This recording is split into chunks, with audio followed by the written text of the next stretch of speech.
Students, आज की जो हमारी वीडियो है हमेशा से थोड़ी अलग होने वाली है। जैसा कि आप लोग जानते हैं, फालतू को या फालतू लोगों को बोलने के लिए यूजलेस का यूज किया जाता है, लेकिन हर जगह आप फालतू के लिए यूजलेस ही बोले, ये तो ठीक नहीं है ना। फ्यूटल, पॉइंटलेस, पर्पसलेस, वर्थलेस, इनका भी मतलब फालतू ही होता है, लेकिन आपको इनके यूज नहीं पता होंगे, किसका कहाँ यूज करेंगे। अगर आपको इनका यूज सही से पता चल गया तो बड़े से बड़ा इंग्लिश स्पीकर भी आपके सामने ताली बजा देगा, सोचेगा इससे छोटी छोटी चीजें भी पता है। तो ज्यादा टाइम वेस्ट ना करते हुए बढ़ते हैं वीडियो की तरफ, क्योंकि ये वीडियो सभी के लिए है। जैसे मैं आपको यूजलेस का यूज बता देता हूँ। वो एक फालतू आदमी है, मतलब व्यर्थ आदमी है। He is a useless fellow. He is a useless fellow. एक कार बिना पेट्रोल के फालतू है, मतलब कोई काम की नहीं है। एक कार बिना पेट्रोल के फालतू है। A car is useless without petrol. A car is useless without petrol. अब देखते हैं फ्यूटल का मीनिंग। फ्यूटल का मतलब फालतू ही होता है, जैसा कि मैंने बताया आपको, पर ये तब यूज होगा जब कोई काम हो ही नहीं सकता, करने के बाद भी वो काम अनसक्सेसफुल हो जाएगा, करने के बाद भी वो फालतू ही है। जैसे क्रिया के बिना वाणी व्यर्थ है, क्रिया के बिना वाणी व्यर्थ है, फालतू है। जैसे देखो, कोई स्पीच दे और सिर्फ बोलता रहे लेकिन उसके हैंड मूव्स ना हो तो वो व्यर्थ है। क्रिया का मतलब वही है। Speech is futile without action.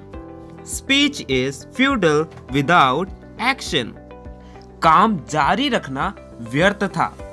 काम जारी रखना फालतू या तो व्यर्थ था। It was futile to continue the work. It was futile to continue the work. तो फ्यूटल का मतलब आपको पता चल गया होगा, कोई ऐसा काम अगर आप करो भी तो वो अनसक्सेसफुल हो जाएगा, वो व्यर्थ हो जाएगा। अब देखते हैं पॉइंटलेस का यूज कहाँ किया जाता है। पॉइंटलेस का यूज भी फालतू ही होता है, व्यर्थ ही होता है, जिसका यूज किया जाता है बातचीत में। जब बातचीत में कुछ व्यर्थ हो, कुछ फालतू हो, तब कोशिश करना और उसे सहमत कराना फालतू है।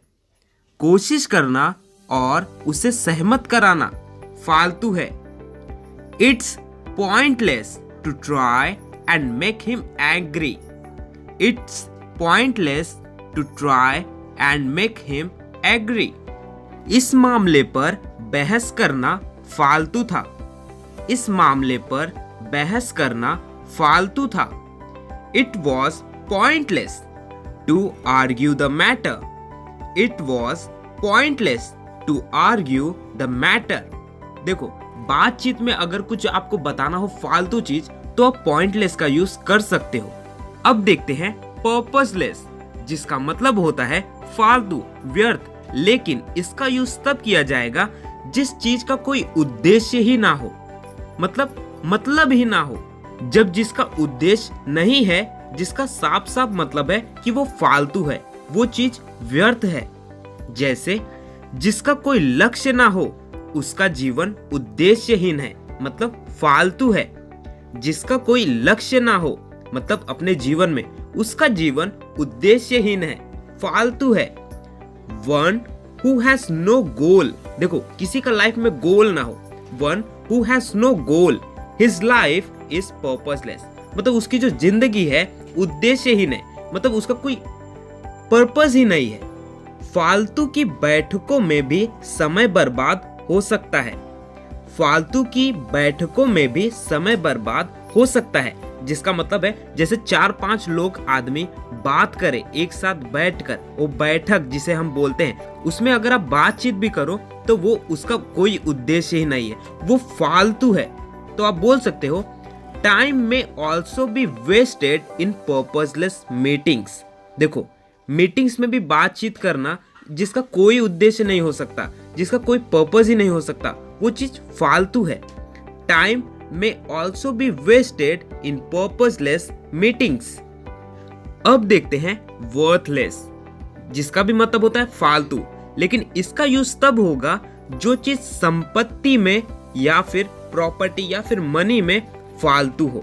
जो चीज संपत्ति में फालतू हो, मनी या फिर प्रॉपर्टी में। जैसे ये ठेका लेना या फिर जिम्मा लेना फालतू है। ये ठेका लेना या फिर जिम्मा लेना फालतू है। मतलब देखो ना, कोई कोई आदमी ठेका लेकर काम करवाता है, कॉन्ट्रैक्ट लेता है, तो this contract is now worthless. This contract is now worthless. आपका पैसा फालतू है। आपका पैसा फालतू है या तो व्यर्थ है। Your money is worthless. Your money is worthless. देखो, पैसा फालतू नहीं है। कहीं पर पैसा लगाना और उसका कोई बेनिफिट ना मिलना, ये फालतू है। तो आपका पैसा फालतू है, आपको ऐसे बताना है कि आप पैसा कहीं लगा रहे हो तो उसका कोई बेनिफिट नहीं होगा, तो पैसा फालतू है। तो देखो, वर्थलेस का यूज तब किया जाएगा जब आप किसी प्रॉपर्टी या फिर मनी से रिलेटेड बात करें और जो चीज फालतू है, ऐसे। सो आई होप आपको इनके यूज सही से पता चल गए होंगे। तो अब आप इनका सेंटेंसेस में यूज करके देखो, आपकी इंग्लिश और भी एडवांस्ड लगेगी। So if you want to learn and speak English fluently, then please do subscribe to my channel and watch my all videos, because practice makes you perfect.